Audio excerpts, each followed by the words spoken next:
कल की क्लास में हमने संवृत्तता के बारे में चर्चा करी थी। आज की क्लास में हम चर्चा करेंगे क्रम विनिमेयता। ठीक है, अब क्रम विनिमेयता क्या होती है, और हमने कल 3 संख्याओं के बारे में पढ़ा था। पूर्ण, पूर्णांक और परिमेय संख्या। ठीक है, अब ये तीनों संख्याएं जोड़ मतलब धन चिन्ह, घटाव ऋण चिन्ह, इसके बाद गुणा चिन्ह और भाग, इन तीनों में ये नियम लागू होता है। तो गुणा के साथ होता है या भाग के साथ होता है या जोड़ के साथ होता है या घटाव के साथ, ये चीज हम सीखेंगे। ठीक है, अब क्रम विनिमेयता होती क्या है, सबसे पहले इसका जो बेसिक कॉन्सेप्ट है वो समझ लेते हैं। क्रम विनिमेयता किसे कहते हैं? ठीक है, 2 + 3 कितना होता है? 5, और 3 + 2 भी 5। देखो पहले 2 था, अब यहाँ 2 बाद में है। ठीक है, तो हमने इनका क्या, 1 नंबर पे 2 था और 2 नंबर पे 3 था, तो हमने इनकी जगह बदल दी। ठीक है, तो जगह बदलने पर कोई अंतर आया क्या उत्तर में? नहीं आया, बराबर आ रहा है। तो यही होती है क्रम विनिमेयता। मतलब क्रम अगर बदल दें, क्रम बदलने पर उत्तर पर कोई असर नहीं होना चाहिए, उत्तर बदलना नहीं चाहिए।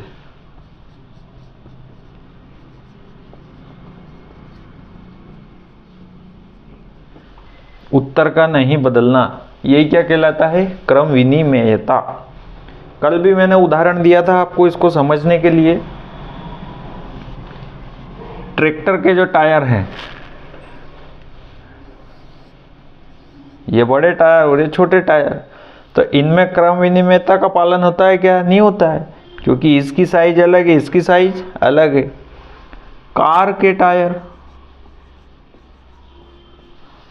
अब इनका सबका डायमीटर और इनकी चारों टायरों की साइज क्या होती है? एक जैसी। तो इधर का निकाल के आप इधर लगा सकते हो, इधर का निकाल के इधर आपस में बदली कर सकते हो। तो ये ट्रैक्टर के दोनों टायर क्रम विनिमय नियम का पालन नहीं करते हैं, लेकिन कार के टायर करते हैं। ठीक है, इसी प्रकार से अब हम करते हैं पूर्ण संख्या के बारे में बात करेंगे अब हम। ठीक है, एक थैला लिया हमने, अब इसमें रखी हमने पूर्ण संख्या। ठीक है, पूर्ण संख्या 0, 1, 2 से अनंत तक। अब एक संख्या लो, इसमें से कोई सी भी ले ली, 3, दूसरी लो +5। ठीक है, कितना आया? 8। अब इनका क्रम बदल दो, 5 + 3 कर दो, कितना आया? 8। मतलब पूर्ण संख्या है, ये जोड़ वाली जो धनात्मक चिन्ह के साथ क्या है? क्रम विनिमेयता का पालन करती है। तो यहां लिख दो, क्रम विनिमय है किसके साथ? पूर्ण संख्या जोड़ के साथ क्रम विनिमय है। अब ऋण चिन्ह की बात करते हैं अपन। कोई भी संख्या ले लो, इसमें से 6 लिया, -5, तो 1 बचा। अब 5 - 6 करो तो क्या आया? -1। अब देखो संख्या लेनी इसमें से है, करना घटाव है, और जो अपना उत्तर आता है वो भी इसी में आना चाहिए। तो इस स्थिति में तो आ रहा था, ठीक है, लेकिन इस स्थिति में क्या हो गया? अब ऋण चिन्ह आया, लेकिन ऋण चिन्ह पूर्ण संख्या में तो रहता ही नहीं है। तो अब ये क्या हो गई? पूर्ण संख्या घटाव के साथ क्रम विनिमय नहीं है। ठीक है, क्रम विनिमय नहीं है। अब गुणा चिन्ह से देखते हैं।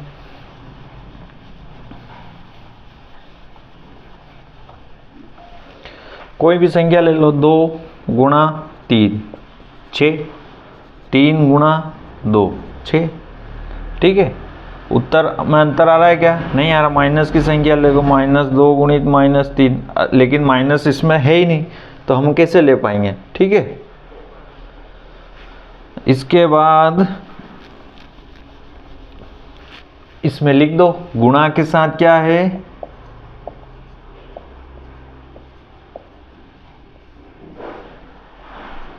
क्रम विनिमय है।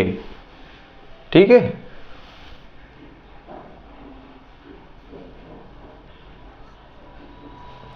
अब भाग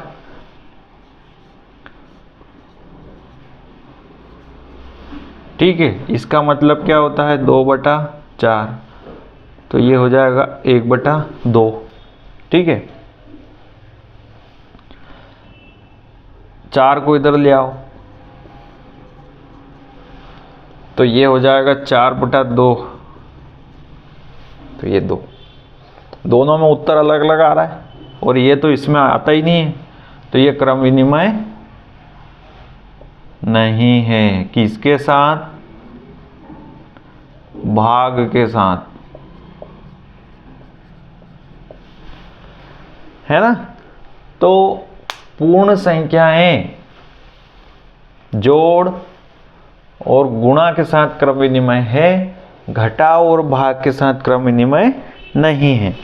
देखो किताब में आपको जो टेबल दे रखी है उसमें उदाहरण अलग है, उसमें भी यही है। देखो, घटाव और भाग के साथ क्रम विनिमय नहीं है, जोड़ और गुणन के साथ क्रम विनिमय है। अब आते हैं हम पूर्णांक संख्या पर। अब पहले हमारे झोले में क्या थी? पूर्ण संख्याएं। अब हमारे झोले में हम भरेंगे पूर्णांक संख्याएं। तो पूर्ण संख्याएं 0 से प्रारंभ होती है। अब पूर्णांक संख्याएं जैसे ही हम ले लेंगे,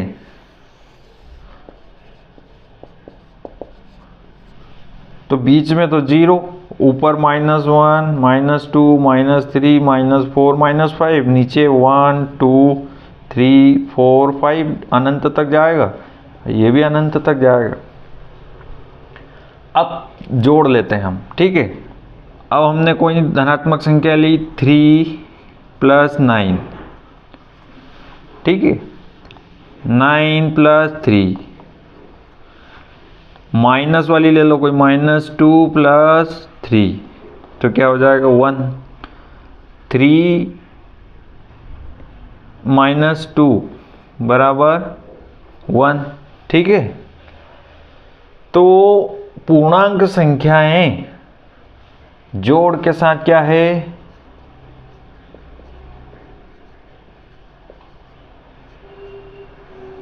क्रम विनिमय है।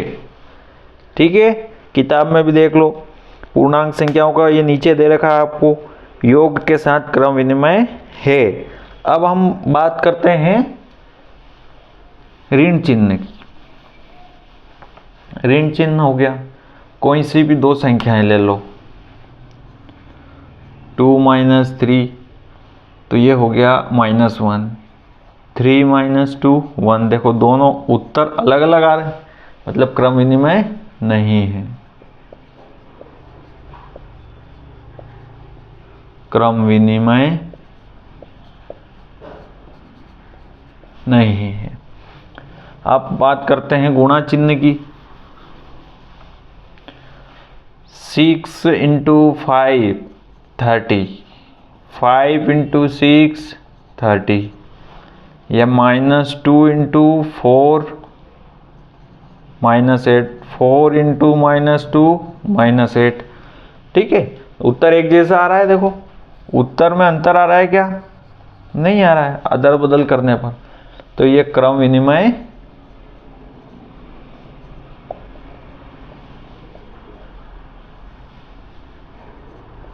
है। ठीक है, पूर्णांक संख्याएं गुणा के साथ क्रम विनिमय है। अब आती है बात भाग की, ठीक है।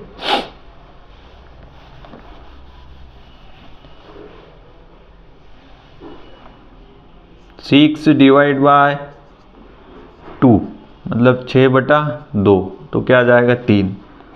2 डिवाइड बाय 6, तो ये ऐसा लिखेंगे अपन, तो ये हो जाएगा 1/3। देखो उत्तर अलग अलग आ रहा है ना, मतलब उत्तर एक जैसा आना चाहिए, अंतर नहीं आना चाहिए। क्रम विनिमय नहीं, ठीक है। अब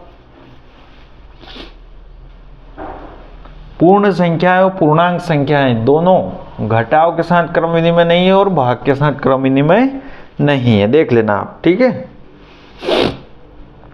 अब आते हैं हम परिमेय संख्या पे। परिमेय संख्या ले लो। अब परिमेय संख्या लेंगे तो ये फिर हमारे झोले में से ये पूर्णांक संख्याएं निकालो।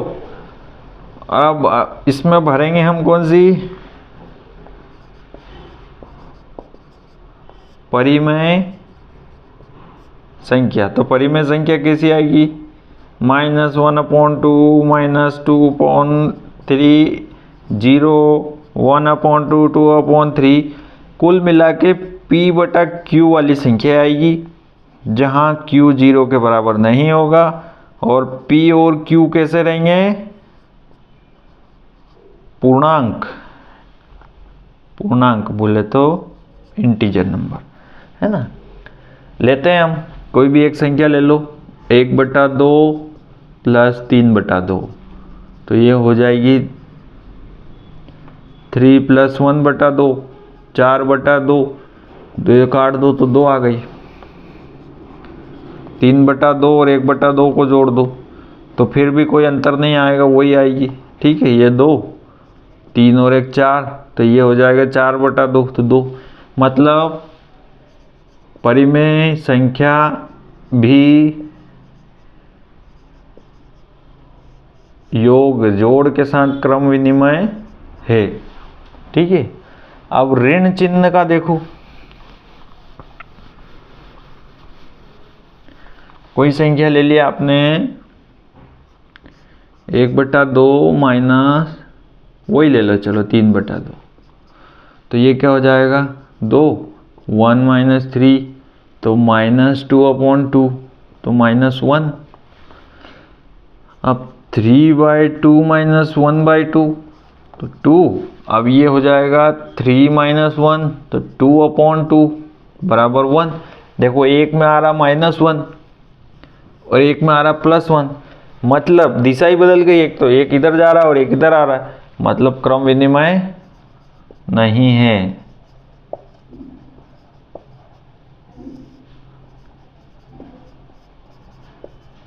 ठीक है, नोट कर लो इसको। इसके बाद आते हैं हम गुणा पे।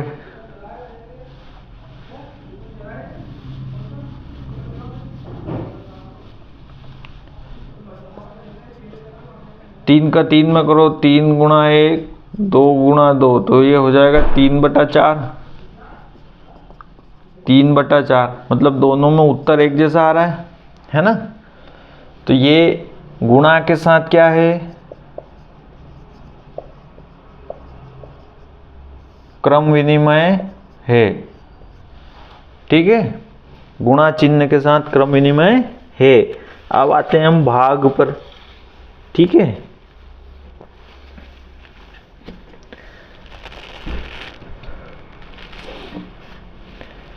अब भाग में क्या हो जाएगा,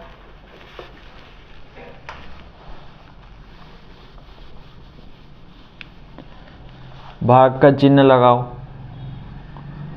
तो 1/2। अब भाग करना है तो गुणा चिन्ह लगा दो और 3/2 को 2/3 लिख दो। 2 से 2 कट गया तो क्या आया 1/3। अब 3/2 को पहले लिख लो और ये 1/2, तो 3/2 गुणा 2/1, ठीक है। तो ये 2 से 2 कट गया, तो यहाँ क्या आया, देखो एक में 1/3 आ रहा है और एक में क्या आ रहा है 3, मतलब उत्तर एक जैसा नहीं आ रहा है, तो ये क्रम विनिमय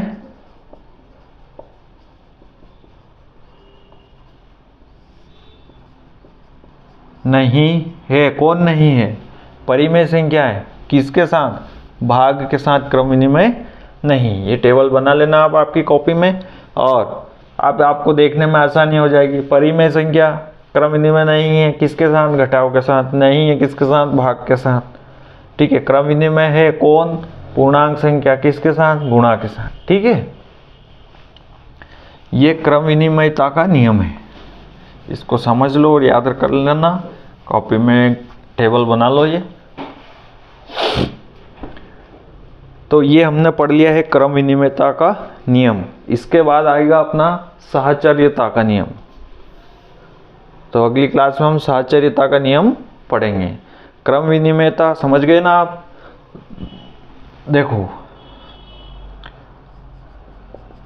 जोड़ के साथ और गुणा के साथ